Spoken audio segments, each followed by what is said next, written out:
Ms. Rousseau, are we ready to go? Your Worship, we are now live. Thank you. All right, Council, I'd like to call this regular council meeting of August 23rd, 2022 to order with adoption of the agenda.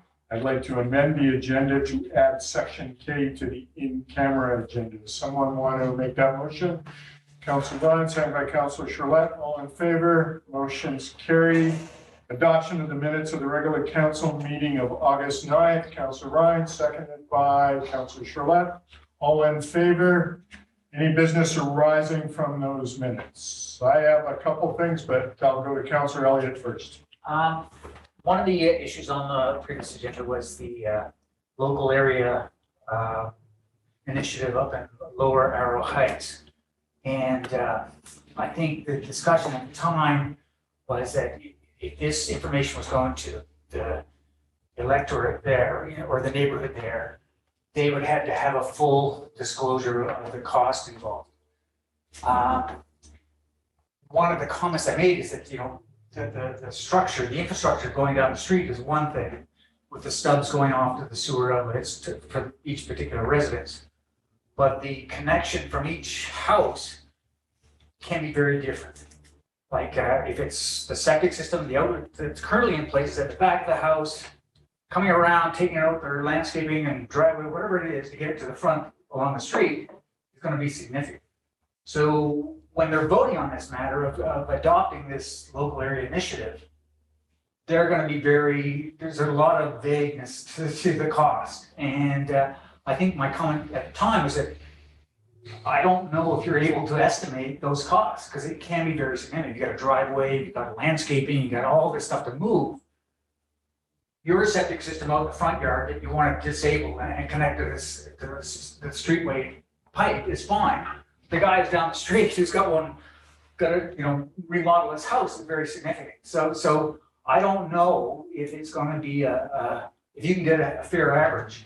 So people are going to be very confused of what their actual expense of this initiative are going to. Okay, so I'm going to get into the expenses, but the connection stuff, I'm going to go to Mr. Black. Any comment on what Councilor Elliott is talking about, Mr. Black? I apologize, Your Worship, for entering into the meeting a few minutes after the discussion began. However, I believe that I can answer the question as clearly as I can, and that is that the costs are broken down by the actual street frontage of each property. So there is going to be a calculation of the cost for each property based upon the frontage that is impacted by the construction. And so a narrow lot is going to have less frontage than a wider lot. And of course, the cost of a septic system also is on the order of, my understanding is $30,000 to $40,000. So I believe the cost of the pipe putting in the ground over a 10, 15 or 20 year cycle works out to be somewhere on the order of a few $100s a year, or less than $10 a month. And these are round numbers. And so the reason that we're going through this process is that it's a vote by the district. And so we need 50% of the people to support it, plus 50% of the land value that's or the property value. So if 50% of the people support this, but they represent only 30% of the value, the process does not move forward. So we need both pieces to occur in order for this process to move forward, and then create the boundary, the funding mechanism, the completing the design engineering, and then the implementation. And so I believe that answers, I hope that answers your questions, Councillor. Obviously, please ask away if there's anything else. Well, I just think if they're voting on, if the neighborhood is going to vote this in, and I realize it's based on frontage, but if you've got a massive lot with a septic system right at the front line, your costs to connect are very minimal. But the guy in the back, down at the far cul-de-sac, with a septic system and this whole plumbing issue out the back of his house, with the driveway and landscaping, granite, all this stuff done, it becomes a very different equation. And price wise, I get it. So I don't know how you can get an average price. Well, we can't necessarily give an average price of every landowner as to what their cost is going to be to hook up, depending upon, as you say, where their connection is going to lie on the property. All we can do is give them what our costs are going to be for our standard hookup, correct, Mr. Black? And then we can give them an estimation of what the overall costs are going to be per year, per taxpayer, based on them voting in favor of this. Is that correct?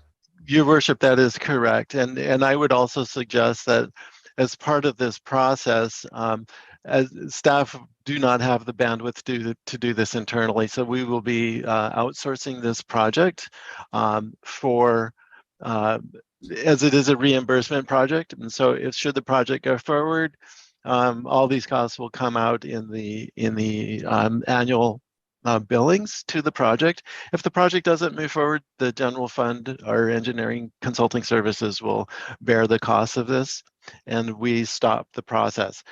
Getting back to the process, I would suggest that we can probably work with one of the local contractors to develop a cost, say for the first 10 meters, 20 meters connection fees, so that the community can utilize round numbers as a mechanism to fully understand the costs of their own connection part, right? We're only going to provide the pipe in front of the property and a lateral to the property. And so the connection offsite is definitely the owner's component, and that could, I couldn't off the top of my head give you a value that would be representative to all of the properties. Okay, good. Appreciate that, Mr. Black. So I'm just going to go on with some notes that staff have given me regarding what the AAP costs, approximate costs will be. So all eligible resident electors and non-resident property electors can sign the elector response form. That's where we came up with whatever it was, 7929 or 7429, whatever it was. But the updated sewer rate will only be paid by those on community sewer. And the residential sewer rate is approximately, or will be approximately $116 a year for each one of those. Realizing that if we get the grant, and I believe we have that grant, do we not, Mr. Black? You are correct, Your Worship. Okay, that grant, the city will receive, saves taxpayers approximately $164 a year. So otherwise it would be $282 per year per taxpayer. So now it's down to 116. And those borrowing costs are based on borrowing over 25 years. But going back to what Councillor Elliott's talking about, that's just for this process. That has nothing to do with what the on-site costs are going to be, and each one of them is going to have to be weighed out. You're correct. And I think the community needs to know that. Yeah, and I think that's the discussion. If we're going to present this to that neighborhood, say, okay, we get you the pipe down the road. The cost to your house is kind of unknown. Yeah. And the other question is that, you know, this doesn't make sense. Doesn't make sense in an old neighborhood who's established on a septic system. You know, they've all got septic systems, and you know, the new subdivision that's being proposed, or Jake, That's there. yeah, that's coming in. That makes sense because it's a new system, new neighborhood with needs a pipe and it's connected to the sewer system. But the option to connect the whole neighborhood doesn't make sense. Well, these are community members that came to us saying they want to do it. So that's all different thing. Councillor Ryan. So just to clarify, there's two main, three costs. There's the overall project cost, bring the pipe in front of the house and the lateral to the house. That's the one cost that's going to be averaged out based on frontage and then billed out every year on their tax bill. Is that right? Or on a separate bill? Tax. Okay. And then there's, utilities. oh yeah, part of the utilities. And then there's the hookup fee, which will also depend per house based on how much pipe you need and whatever. And no, I thought the frontage was the overall project. Okay, Karen. And so then there's that second hookup fee, which is the thing that you're saying maybe a local contractor will be able to quote so people have an idea of. And then there's the third component, which is the fact that people who aren't currently paying for sewer will have that on their annual tax bill now that they've hooked up, if they so choose. Is that correct? I believe so. And if I might back up just one moment. So we have the alternative approval process, which is for the wastewater treatment plant. That is the specific project for everybody that's hooked up to the sewer will pay a component of that borrow to upgrade the wastewater treatment plant. That project is about $15 million, of which we have a grant, I think, almost $10 million. The second project is the Lower Arrow Heights Local Area Service Project, which was what council approved last meeting, which is for this. We've been approached by neighbors. Approximately 50% of the neighbors have approached us and said, we think it's time to hook up to the sewer. So we can create basically an assessment district of all of those homes in that area. Those folks would then commit to funding the improvements. The city would finance those improvements and the public would pay back that financing over a period of time. And as Councillor Ryan indicated, there's two components there. There's the pipe in the front, there's the lateral service to the front of the property line, and then there's connection of that service to the house itself. And then on top of that, there is the difference between the sewer DCC and a septic DCC. Those prices, off the top of my head, I couldn't tell you what they are. I'm thinking they're on the order of $3,000 to $4,000. And again, there are areas in town, such as Lee Road, which has a pipe in the ground. Everybody has a septic system right now. They are paying the sewer utility, even though it's not hooked up. And so this has happened in other locations in town where if your sanitary or your septic system is working fine for now and you don't want to hook up, you just pay for the pipe in front of it. And someday when your septic system fails and you want to then connect, you can. So, sorry, in that case though, on Lee Road, they're paying for the infrastructure, or are they also paying for the utility? They're paying for the utility even though it's not being used. Yeah, and that would be the same for this Arrow Heights development. Okay. And again, it's we have to be clear that this project doesn't move forward without the electorate approving the process, and that's 50% of the owners and 50% of the value of the assessed value of all the lots. Okay. And All right, comment, further comment. I think, Tim, you mentioned that Lee Road would possibly benefit or be eligible to connect to this Lower Arrow Heights infrastructure. And I think there's been some rift or division between the developers. And I'm not sure whether that's possible. I've heard that it's not. I'm not sure. Yeah, so. Well, this is something that the engineering department will discuss with the neighbors. But I just want to make sure that doesn't change the conversation. Okay, Councilor Palmer. Yeah, interesting, long conversation on a decision that's already made. Just a couple of points. First of all, the Lee Road, I'm not sure, I don't recall making any comments on that. But I think what's really important to understand is that by that resolution, we're giving residents a choice. Yeah. They're making the decision, we aren't making the decision. We're not stopping the decision from moving ahead. We could have done that. So I think it's a good thing from that perspective. And yes, every person has got to look at their own situation. There's the costs, the city costs, all that. But on the other hand, there's a cost of running your own septic system, which can run for years really well, but as soon as it fails, then you're into big dollars.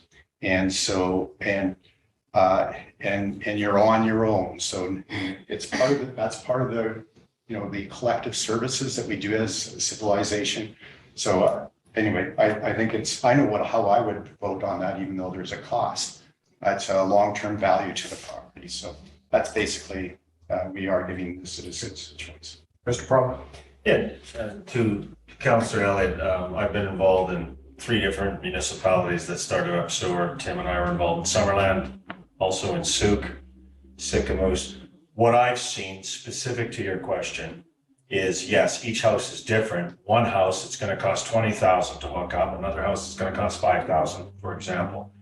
You can introduce language at a later date in your hookup policy that addresses hardship. So it's based on an individual case. A house owner can come to the council and say, I want to hook up, which is the overall objective. However, I'm looking at $30,000 bill to hook up because I've got an odd looking lot, an odd shaped lot. The connection's over here. I got a big tree. I got a wall. When you look at Sycamoose on Old Town Road, those higher bench properties overlooking the lake, they're all on septic. It's like a rock. They want to hook up, but it's 25, 30,000. They apply for hardship. So they state their case. The municipality has options to waive fees, reduce fees, to assist the ultimate goal, get them hooked up. So later on, we can address that issue on the hookup through a hardship policy. And we can have very specific language addressing that and what constitutes hardship. No, I appreciate it. My comment at the time when it was introduced last week or 2 weeks ago was that the full cost, this should be identified. People should know that there's going to be an additional price tag. And that was what I wanted to make clear. We didn't have that conversation. We said we're going to get a $5 million cost to run this pipe down the road. And I said, that's just the start. Because the road, $5 million is the pipe in the ground and it spurs off. The rest of it is going to be significant. So that's what I wanted to make sure everyone's aware of. Okay, point taken. All right, any other business arising from the minute? Seeing none, I'm going to move on to announcements from the mayor. So just a couple of announcements. As the community already knows, both newspapers have interviewed Mr. Parliament. I want to welcome our new interim CAO, Evan Parliament, is here. He's here in council chambers. He's been here for a little over a week, and we really appreciate his presence. And Evan's done well in introducing himself to the community. So Evan, welcome. Thank you. Thank you. Good to be here. Good. I want to also congratulate the Pride organization. Queer Shred had their first Pride event on the weekend on Sunday down in Kovach Park. I just want to thank them for what they're doing for the community and congratulate them on bringing this whole organization and way of living to the forefront, because this is who people are. And I just want to say thank you for standing up and being who you are. We are going to now move on to item 11A, road naming application. Mr. Simon, do you have a presentation or comment? Through your worship, no presentation, but staff are here to answer questions should council have any. Great. So I want to put a motion on the table. Councilor Shaw. The new roadway required as part of sub 2019-06 located at lot 1, section 23, township 23, range 2, west of 6th Meridian, Kootenai District Plan EPP 45346, be named Lanzo Lane. Second for the motion, Councilor Ryan. Discussion on the motion, Councilor Shaw. Thank you, Your Worship. I was looking through the policy about street naming and addressing, and I vaguely recall this coming up one other time during our council term. But looking through the list of potential names and the rationale behind them, I noticed the 2 Indigenous categories have been added in 2007, but seem to be empty. And I was curious about the status of that conversation and if we have any plans to start looking at what possibilities to guide our new street naming in. Any comment, Mr. Simon? Through your worship to Councillor Shirlette, the update of the addressing policy is certainly something that is on the Development Services work plan. And in addition, we have many policies that we will need to be looking at. So we want to do kind of a comprehensive review of all the policies and bring forward some updates for council. We hope that we will be able to bring some forward in the next term. So probably in the next year or so, we'll be looking at an update. There's a lot of current challenges with the street naming policy. It doesn't address multi-unit housing very well, for example. So there's some technical items that need to be ironed out in addition to re-examining the list of names that are in the back of that document.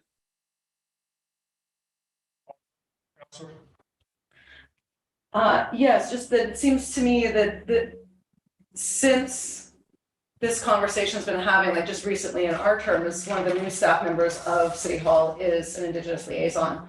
And I'm just curious to see if it would be on his work plan or if we could refer it to something that could be on his radar as well. so that when that conversation does come forward in the next year, that there are some ideas that are ready to come forward to that discussion. I think Mr. Simon can actually have a discussion with Mr. Toma regarding that and have that discussion. So if we could leave it to you, Mr. Simon, I think that would be the appropriate way to deal with that. Okay, so any conversation regarding the motion on the table?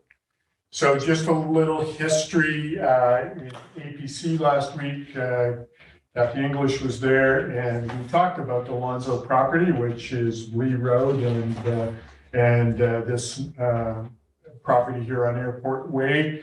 The Lonzos had property dating back to, I think, the late 1800s. So this is an appropriate name for this property, and I'm glad to see this coming forward and honoring the Lonzo family. And in particular, this is in memory of Gina Lonzo, I believe. Is that correct, Mr. Simon? Through your worship, yes, that is correct. All right, and I remember Gina, so I'm pleased. She was quite a character. So anyway, if there's no other discussion on this motion, I will call the question. All those in favor? Motion's carried. Thank you, Mr. Simon. We're now going to move on to item 11B, Housing Action Plan. Someone want to put the motion on the table and then we can discuss this. Councillor Ryan. The Revelstoke Housing Action Plan prepared by Urban Matters dated August 2022 be approved. Councillor Gillette seconding. Discussion on the action plan. Any comments or questions for Mr. Simon? Any comment, Mr. Simon? Councillor Ryan.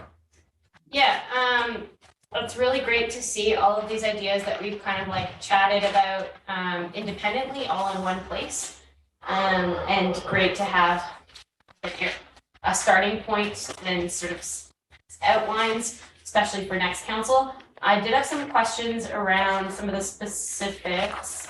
I don't know if this is the right place to get into it, but if, yeah, you wouldn't mind, on page 16, there was a comment about the employee-focused housing at RMR, and that those households would be captured by the overall growth projections. And I'm curious if that means that those units would count as new units towards the gap that was outlined in the previous Dillon consulting report. Through your worship, so yeah, I just want to confirm, Councillor Ryan, you're referring to the employee housing projects with Yes. the Revelstoke Mountain Resort. Yeah, so that would certainly help address the gap. And I think one of the things to note is since the Dillon housing needs assessment was completed, I think that the whole community, they get the feeling, and then now we have some data. And I do want to note, we do have Matt Thompson, who's the community housing lead with Urban Matters, on with us today as well. So he can help fill in the gaps for any answers that I miss. But that report, was completed in 2018 based on 2016 data. So I think that the gap, the feeling of the community is that it's only increased since that time. And I think that the data that we have updated kind of backs up that. And that would certainly help address some of the gap that we are currently facing in our rental shortage, but it wouldn't get us all the way over the finish line. Yeah, through your worship, if I can respond as well. What the additional 150 to 200 bed units per building at RMR provides is some workforce housing, but I think it's not. If you look at the previous page with the table 1, which has the housing targets, that does not include those. Those are units that kind of need to stand alone at RMR, and then the targets, which are seen as just a baseline in table 1, right? A bare minimum would be in addition to those RMR units, including both market and non-market rental units. So we'd sort of separate those out. I think there's always a little bit of challenge in working with a bit of data.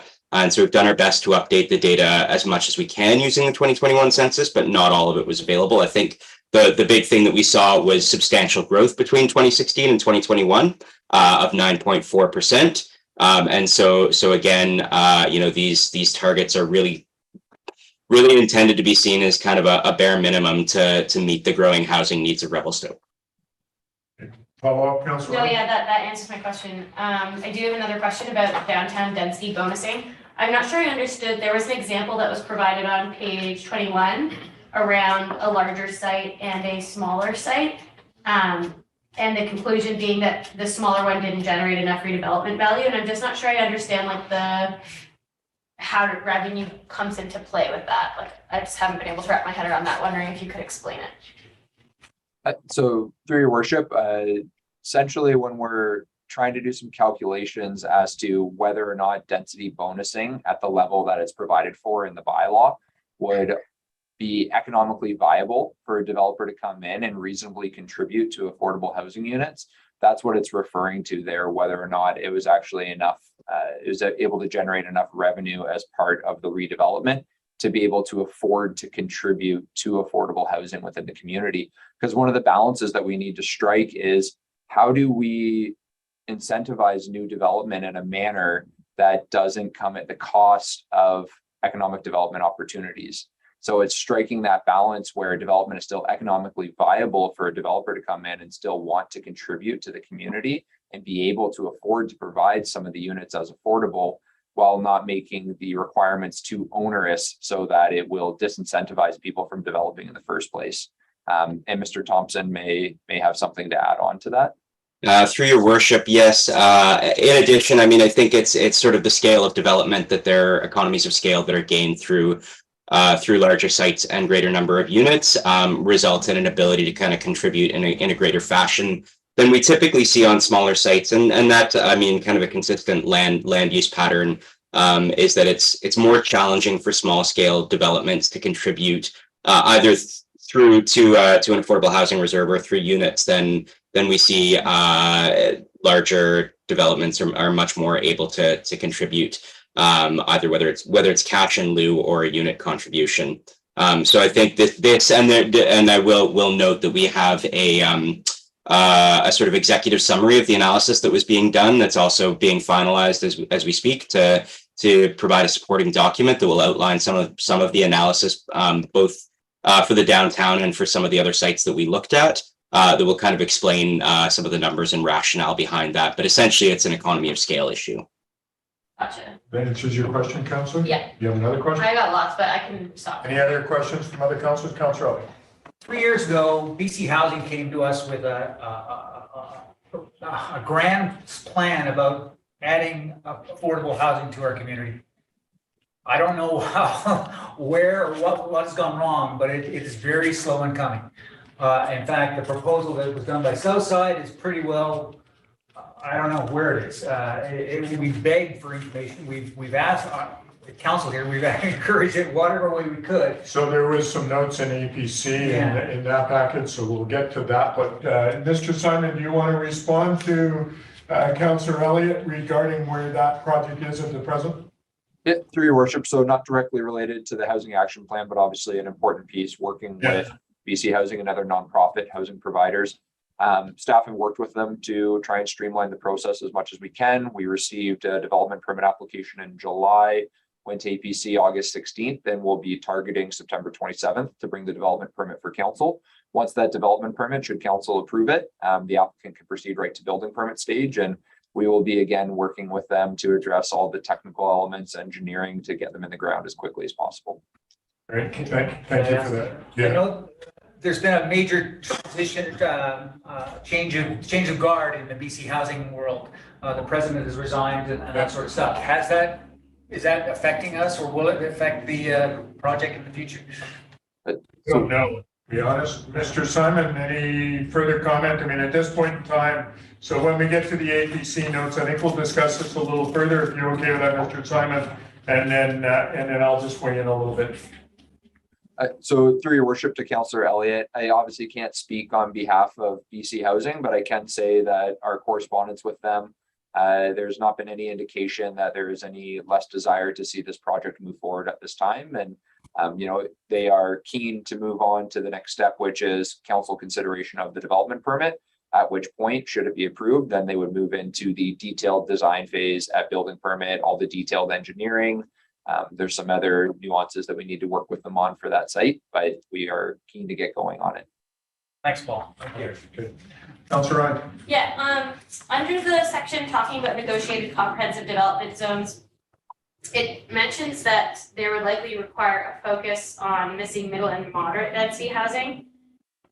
to achieve the contributions in an economically viable way. So I imagine it's kind of the same answer as my previous question, in the sense that like there's no way of really asking them to do less than that, because otherwise it would just be too uneconomical. Is that right? Like they're gonna go with basically the highest affordable option? Comment, Mr. Thompson? Can I, through your worship, can I just ask which page you're referring to? 22. 22. Yeah, again, I think it essentially comes down, and sorry, just to be clear, we're talking about the negotiated comprehensive development zone section. Yes. Okay. Yeah, I think to be clear that, we looked at kind of a hypothetical neighborhood in Revelstoke using construction figures and sort of land values. And what we found, and just so you know, it was our land economist on our team, so not myself, who conducted this analysis, but we worked quite closely together. It was essentially that if there is a low density sort of development on a hypothetical developable land in a kind of master planned community, keeping it at low density really limits the amount of contribution towards an affordable, whether it's an affordable housing reserve or a unit contribution, and it could be a mix depending on what that looked like.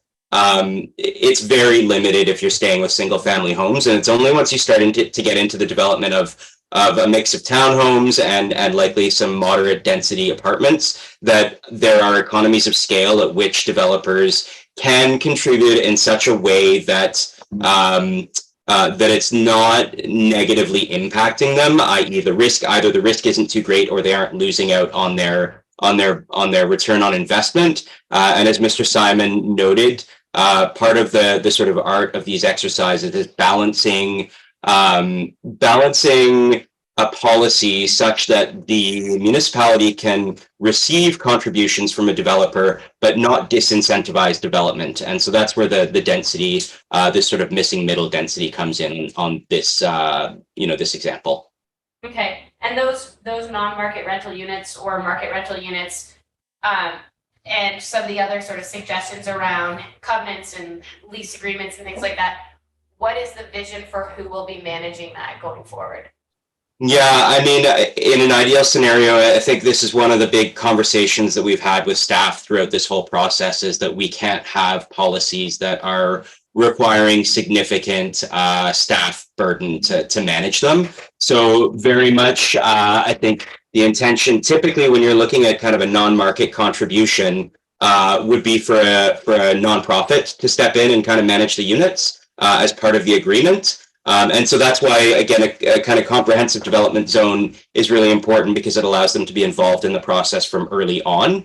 With a market rental building, then typically we would expect that to be either managed by the developer or sold to an investment sort of owner. And there are a number of investors who look at owning rental buildings across BC. So again, that it wouldn't be staff kind of burdened with the management or the administration of the agreements that go on those buildings. Yeah, does that address your question? Yes, I guess my only comment in terms of like feedback on this report is that's one thing that seemed kind of missing, is that's going to be an important component of like all these next steps, and maybe that's even like on the short term or medium term, is like where do we form, like shouldn't that be one of the priorities before we're able to action any of this, is like getting all of the right people and organizations in place, and even if it's just like a comment in the report, I think that would be worthwhile. Okay, so now Councillor Elliott. One of the I guess issues we've been trying to address is the proliferation of comprehensive development zones. To me, this is totally contrary to what we're trying to get a R1 zone or residential, the zoning cleared up in our community by getting away from the 30 comprehensive zones that we already have in place. We're trying to downsize on comprehensive zones, and what this seems to suggest is that we're preferring that. Comment, Mr. Simon. So through your worship to Councillor Elliott. Councillor Elliott, you are correct. We are trying to minimize the use of comprehensive development zones, but the key is we're trying to minimize their use where they're not needed. So some of the gaps we have in the zoning bylaw right now have resulted in the creation of comprehensive development zones for people to do standard low density row house or Yes. duplex development, which there should be standard zones for that. Where you can use comprehensive development zones is exactly where the report is referencing it. Through amenity negotiations, that's where they can be a really effective tool to work with developers to do something that's unique for the site in a way that makes the development not only economically viable, but allows the city to get some amenities negotiated as part of the rezoning process for that comprehensive development zone. So I would say you are correct in that we are looking to minimize their use, but that doesn't mean that they don't have a place at all. We just want to make sure that if someone wants to build 3 or 4 row homes, they don't need to do a comprehensive development zone to achieve that. Yeah, and that's exactly, I'm glad you reiterated that, because that's what I understood we were going for. I mean, the corroborate is that why would we ask for a comprehensive, why wouldn't we build as much flexibility into the various zones that we have, so we don't need comprehensive zones? So, Go ahead, Mr. Simon, please. through your worship, we will be looking at the next phase of the zoning bylaw review to incorporate substantial flexibility. And I just want to note as well, the amount of large scale development we get that would warrant a comprehensive development zone where we would want to have one to enter into these amenity negotiations is pretty few and far between. So one of the key things that comes out of this housing action plan is, talking about, instead of doing amenity negotiations for downtown where someone's building 5 units and we want to do a housing agreement for 1 unit to be rental. That takes a lot of staff time, takes a lot of time from the developer.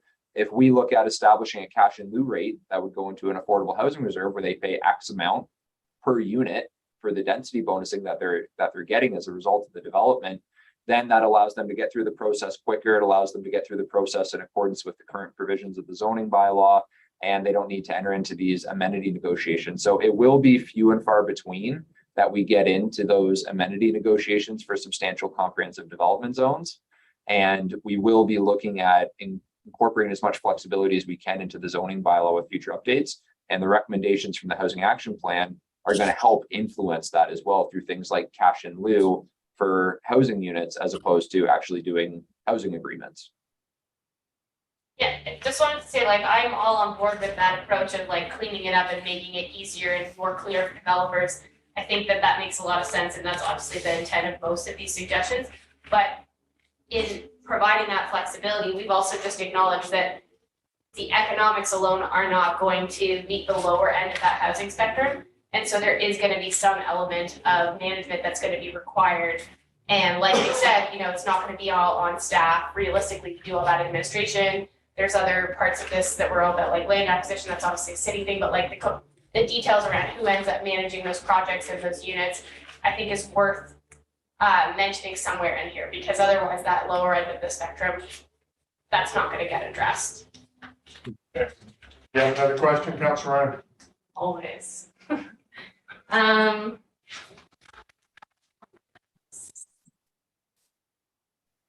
Yeah, so on page 28, it mentions that federal and provincial governments have been successful in, other municipalities have been successful in using federal and provincial land that's being unused. Are there any examples that you can think of where that could be similar to how that might work in Revelstoke? Through your worship, yeah. I mean, the federal program in particular has evolved recently under the National Housing Strategy, but there used to be a federal transfer program called SURFI, Surplus Federal Lands for Homelessness Initiatives, and that's now evolved to be a little more open-ended. It's not just about homelessness initiatives anymore. And one of the areas that federal government looked at would be older RCMP stations. So, for example, I know in Gibsons and Seashelt, within the last 10 or 12 years, both of the older RCMP stations have been transferred to support in the case of Seashelt, it was some transitional housing and a mental health clubhouse. And in the case of Gibsons, it's supportive housing that's now being funded by BC Housing. And that was a fairly recent transfer within the last 3 or 4 years. So that's one example, but there are a number of examples of that program. At the provincial level, this is still something that's evolving, but it is something that we're seeing municipalities increasingly advocate for. Is there may be provincially owned land, whether it's owned by health authorities, owned by the Ministry of Transportation and Infrastructure, in some cases road allowances or road ends or other rights of way that may not be used in the near term. And so we're seeing increased advocacy to the ministry to look at those lands. And certainly I think other sort of local entities or local governmental entities are starting to look at what they can do. School districts are increasingly kind of thinking about the role that they may play, and even if it's just housing their own workforce or to some extent being able to provide land where they may have surplus lands that can go towards housing. So it's fairly at the provincial level, it's fairly nascent because of course we've really only had a focus on housing from our provincial government for about the last 4 years. And so some of these things are evolving, but certainly at the federal level, I would say that national housing strategy program that is the kind of new iteration of SURFI is something that's worth looking at if there are federal lands in the community. Okay, thanks. I Any comment? only have a few more questions. Yep.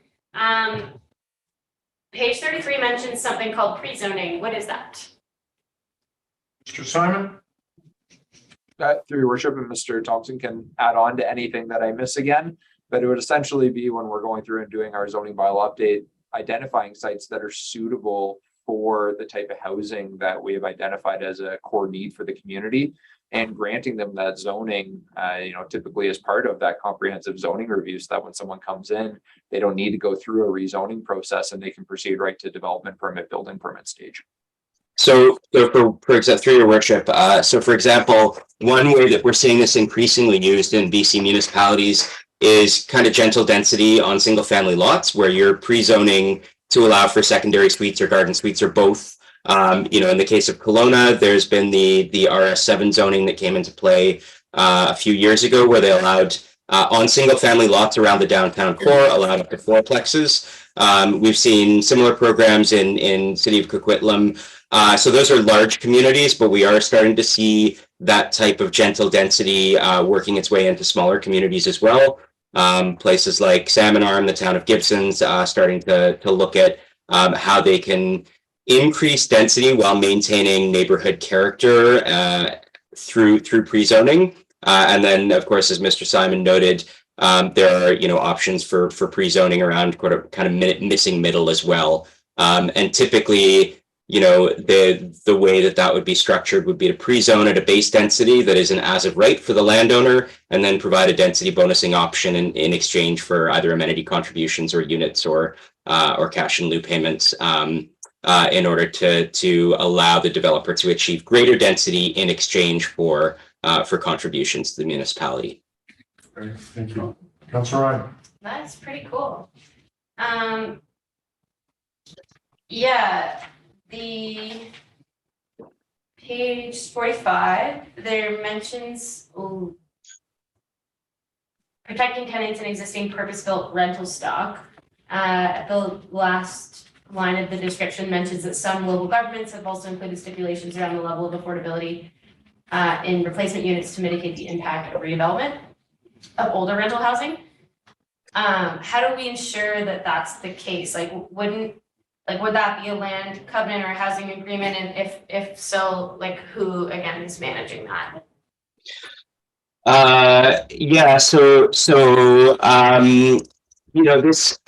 This varies a lot from municipality to municipality, and some local governments kind of had these policies in place even prior to the rental only zoning that local governments are now allowed to explore. But typically, I'll give the example of the city of North Vancouver because it's one of the ones that I'm most familiar with. But essentially, they have a lot of older rental stock around kind of the Lonsdale corridor, and it's turning over. It's getting redeveloped. And so they've made it, first of all, they've required that if you have an existing purpose-built rental, you cannot redevelop it into strata. It must remain rental. And they've done this through policy rather than through the rental-only zoning, although they are looking at rental-only zoning now.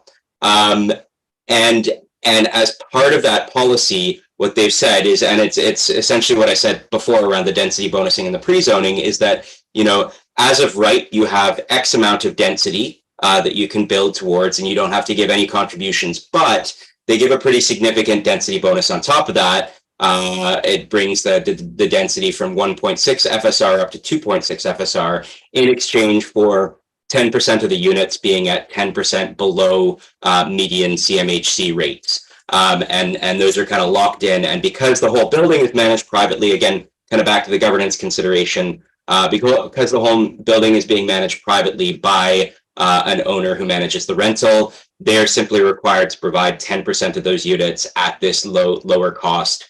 You know, do the income checking and do the management of that on their own as part of their agreement with the city. So again, that's something that we're, you know, larger cities in Metro Vancouver and the Capital Regional District have implemented, but we're starting to see it as smaller communities start to explore the use of rental-only zoning and density bonusing more. We're starting to see that filter out into other communities in BC as well. Okay, thank you. Councillor Ryan, follow up. I promise I'm almost done. So what isn't in here, unless I missed it, is like an estimate of cost. I imagine that's because it depends. They all have different timelines and whatever.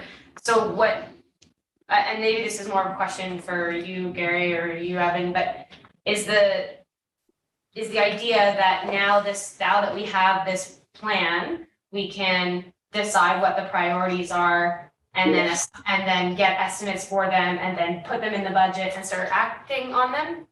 Is that the idea? So I'm going to go to Mr. Simon and Mr. Thompson regarding the implementation of the plan. So through your worship, there is a section in the plan on implementation, but Councillor Ryan, you are quite correct. With the official community plan that was recently adopted, we have an implementation strategy for it. There's some overlap in that with the housing action plan. Now we have this housing action plan.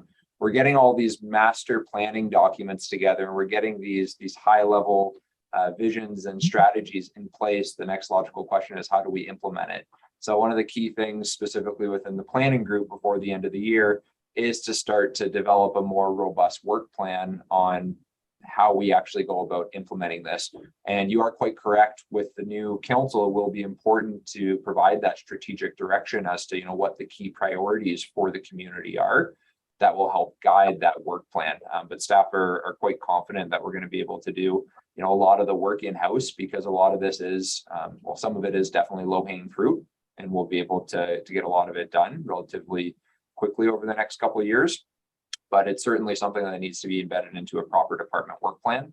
It needs to be budgeted for, and it needs to be vetted by council so that we can start implementing and acting upon these plans. Mr. Thompson, do you have any further comment? No, I mean, I think Mr. Simon has covered that well. I will say that we've been working quite closely with planning staff to kind of scope these issues. And again, as Mr. Simon noted, to create something that is actionable and is not bank breaking, we absolutely recognize the resource limitations of smaller local governments around this issue. So we're not recommending 50 consultant studies. Rather, I think some targeted action that can be supported and implemented by staff. And then there may be a few key areas where external support is necessary, but we've tried to be very strategic about those. And I think we do have a little bit of budget left over on those. So we'll be reconvening with Mr. Simon and that team to kind of think through some of the scoping after today's meeting. Sure. Councillor Ryan, does that answer your question? Yes, I'm wondering if one of the things that was mentioned in here was that it obviously needs to be reviewed and not left. And one of the things that jumped out as being missing is an acknowledgement of inflation. And I'm wondering if, as council, we should be asking for an updated version of this at some regular cadence so that it doesn't fall sort of by the wayside. But I don't know if, if it's already like development services main document, then we'll just leave it. Comment, Mr. Simon? Through your worship, I mean, I think if I'm understanding the question correctly, should we be redoing a housing action plan every X number of years, essentially? Yeah. And I think one of the key things relates back to the OCP. having an implementation strategy in the OCP that gives a list of indicators as to how well we're doing at achieving the targets in the OCP, which in the end guides all of these subsequent documents that are coming before council now. And when we come back on an annual basis, and if we're seeing that we are having very large challenges with our housing still, and we feel that there is a need based on the data that's been received to either complete another housing needs and demands assessment that would set the stage for a subsequent housing action plan, that's really the time to start thinking about it and to get these priorities out and to determine, you know, what the needs of the community are and how we best go about addressing those needs through subsequent studies, actions, identifying, you know, what the next steps for implementation are. Yeah. Through your worship, if I can add as well, some of the, I would say particularly around some of the developer contribution policies, those as they are developed would build in probably regular updates. And certainly I think we are very cognizant of the current kind of volatile development environment that is out there. And I think any approach would probably start with a slow phased approach and then be reevaluated in a couple of years, just through kind of an updated land economic study to ensure that the numbers are still feasible and that they balance things the right way between the developer and the municipality to ensure that there's a win-win rather than any one side who's kind of taking a more of an economic burden or risk.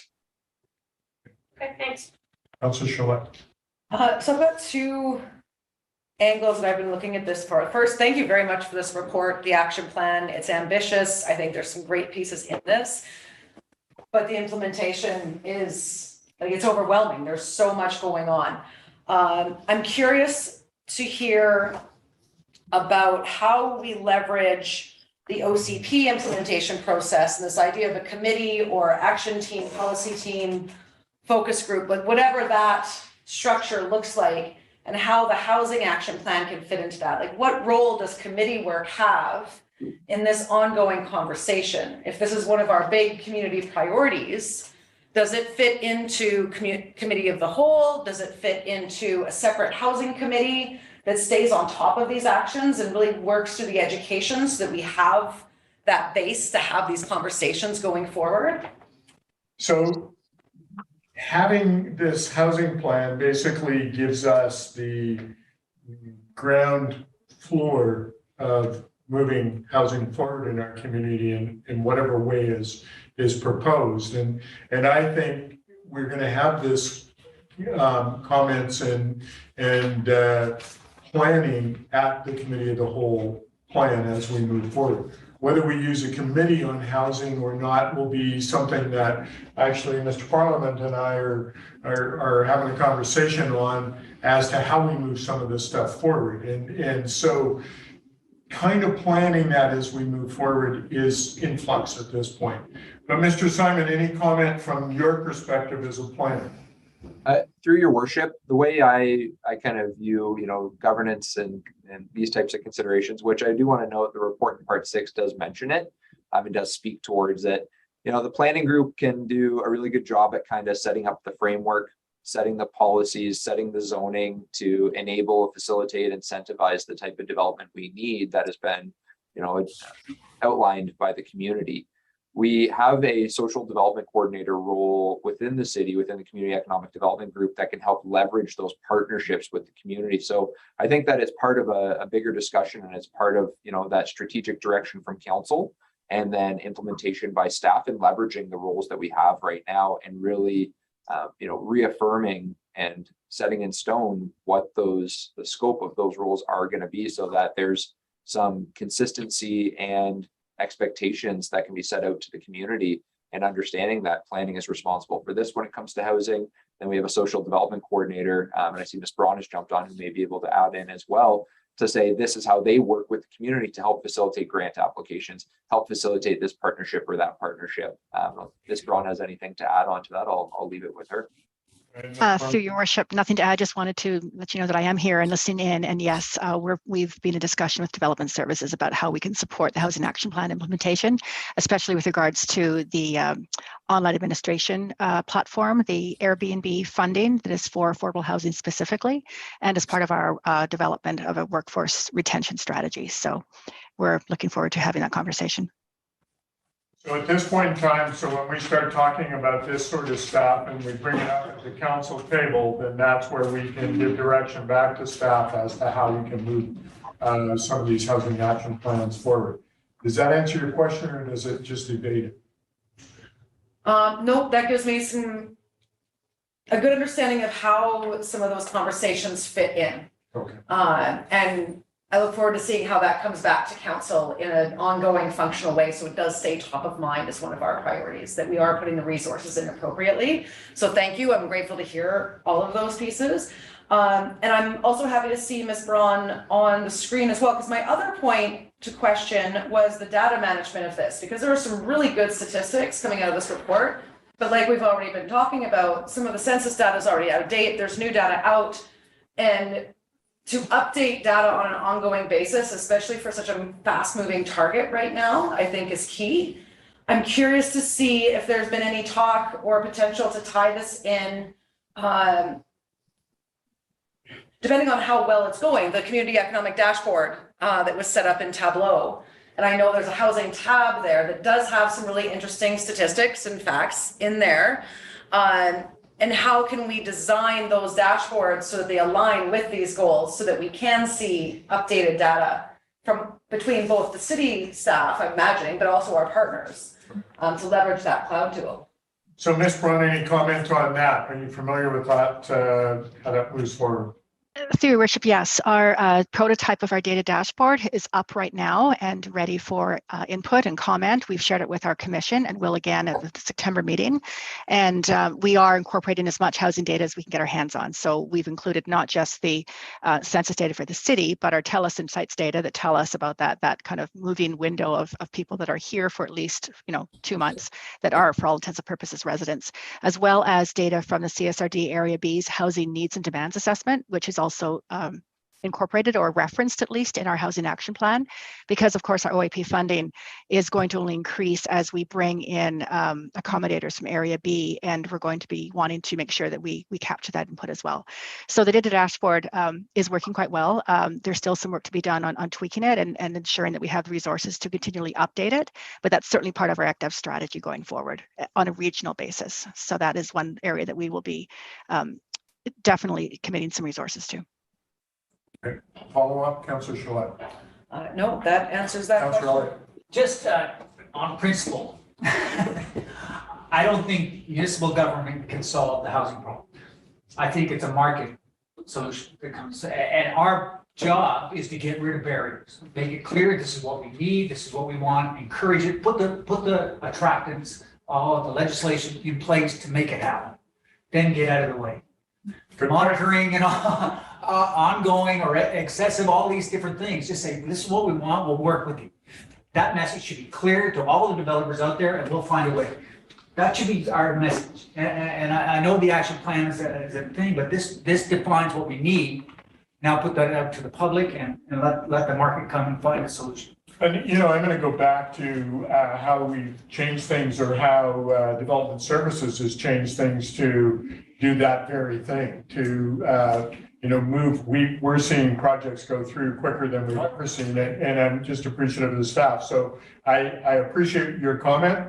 It is good. Let's put it in place, and yes, let's get the hell out of it. Yeah, get out of the way, for my take. Is there more regulations, the more obstacles, or more paperwork that's required? You're just burying it. Okay. Any further comments, Councillor Palmer? Thank you, Mayor Sulz. I had just a couple comments, I guess, in general on the report. So first of all, thanks to staff and to Matt and your team for the work you've done on this. It's probably convenient for council to have this report done before the end of the term. And I'll talk a little bit about my skepticism and then I think some of our success. So there was a little bit of dialogue just on the next steps, and that's on page 62 where they talk, there's one page on next steps. And they're kind of vague statements that will, reply to the question about annual review. That's in there, but there's sort of vague comments on the next steps. My skepticism, I need to preface it in stating that I grew up in social housing. It was a lifesaver for my mother.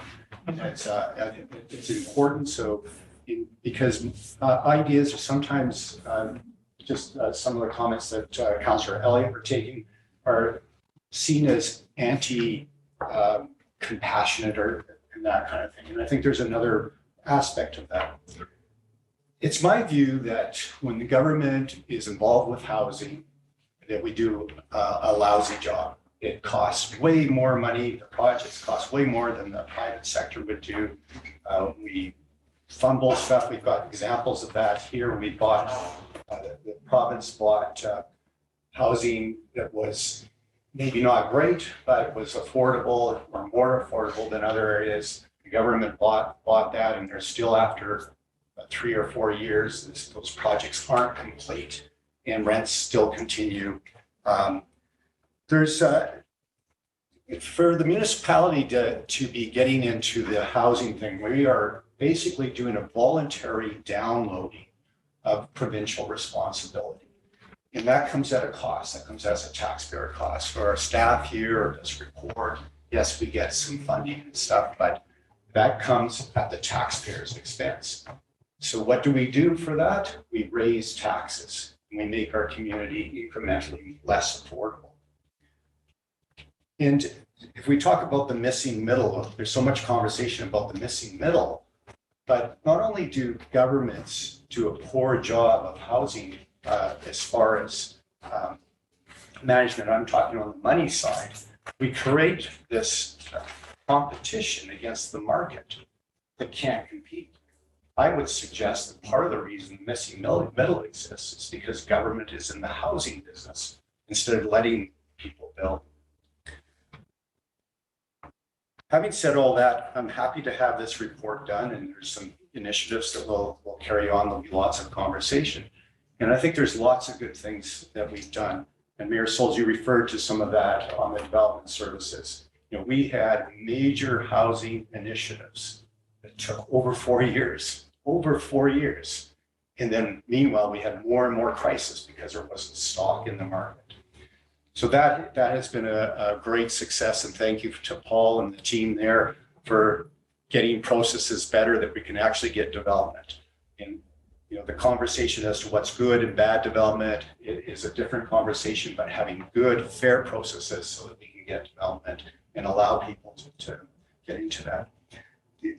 The other success that we've had is on the infill, the density infill. So we've had some, these were led by council. So for example, the fourplex on Downey Street, it was a good example that was that the city was created a blockade against the ability for secondary suites and row housing. And then we made that available, and that's a success because that is non-tax funded affordable housing that allows a profit for those that are developing, but allows market housing for people that are maybe middle income, but it creates those the mortgage helpers that allow people to get into housing.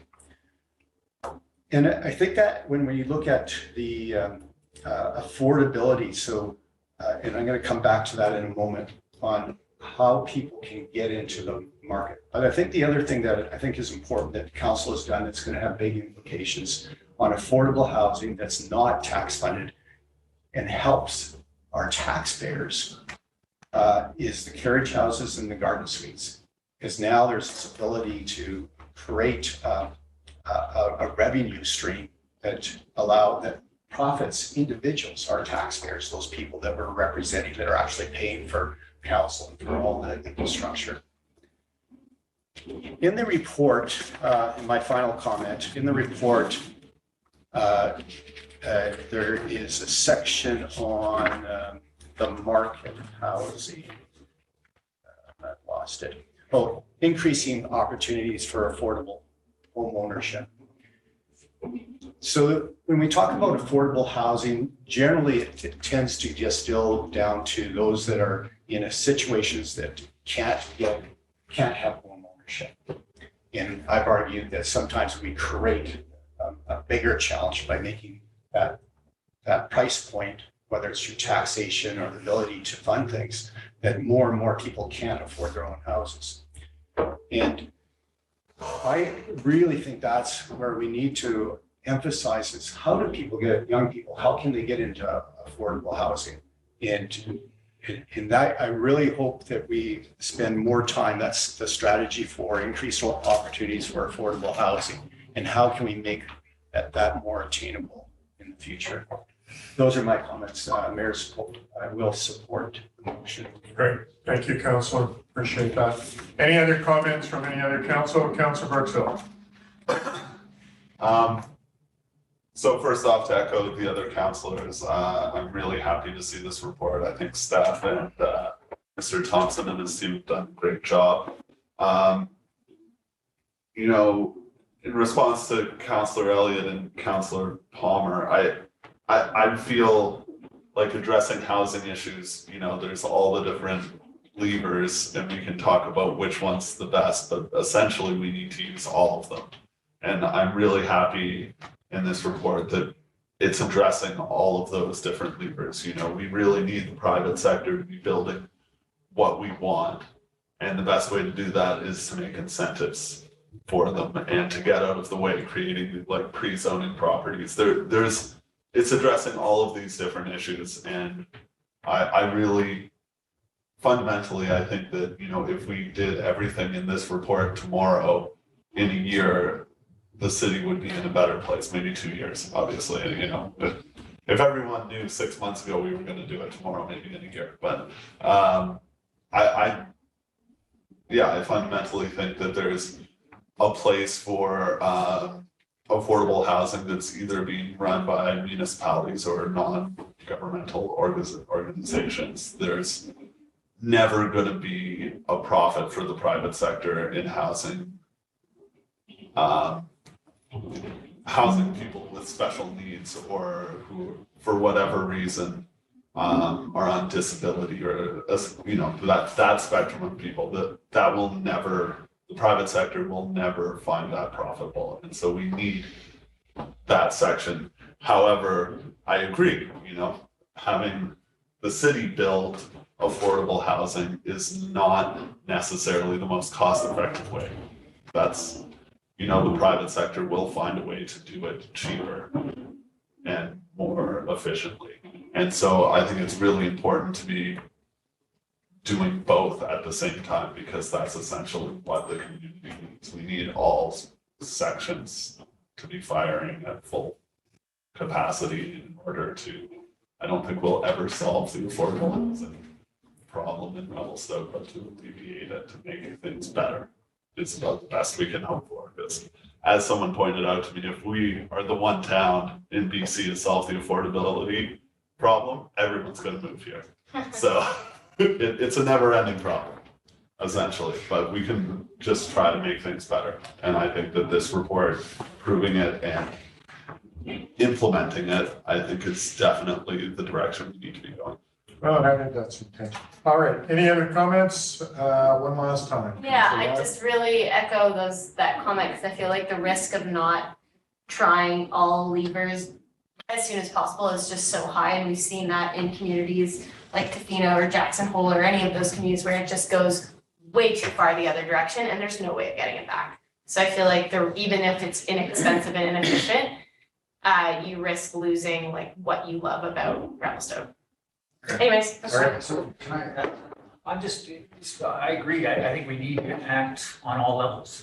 On the social front, I think that's the province dropping the ball, right? Right, they're the ones that are meant to solve the housing issue for the those that can't afford that thing. If they're medically challenged or if there's something wrong, I think the social housing is meant to be coming from the province rather than the municipalities, because it takes us off track of running infrastructure and schools and whatever else, we're involved in. It takes us into a new realm, housing, and that's probably not what we're best at. Just All so right. you know. I appreciate it. Thanks for all the comments. Okay, I'll call the question. We are approving the housing action plan. All those in favor? Motion's carried unanimously. I want to say thank you, Mr. Thompson. Thank you, Mr. Simon. I appreciate all your hard work and very happy, as Councilor Palmer said, to see this come before the end of our term. Thank you. All right, we're going to move on to 11C, building inspector contract. Does someone want to put the motion on the table? Councilor Ryan. A service agreement with the District of Sycamore for the provision of senior building inspector services 2 days a week for a period of 1 year in accordance with section 13(1) of the community charter be supported. Seconder for the motion, please. Councilor Elliott. Discussion on the motion. Any questions? Councilor Palmer. Thank you, Mayor Sulz. This is really an operational item, but it's a little glitchy thing within the community charter that brings it before us. I really think this is really totally operational, how they figure out how to get things done. Thanks. And I really appreciate the fact that Mr. Simon and his team have looked outside the box to figure out an issue and how to deal with it. So I'm definitely supportive of this. Any other comments from council? Seeing none, all those in favor? Motion's carried unanimously. Thank you, Mr. Simon. I appreciate that. Going on to Communications Advisory Planning Commission meeting minutes. Any comments from council?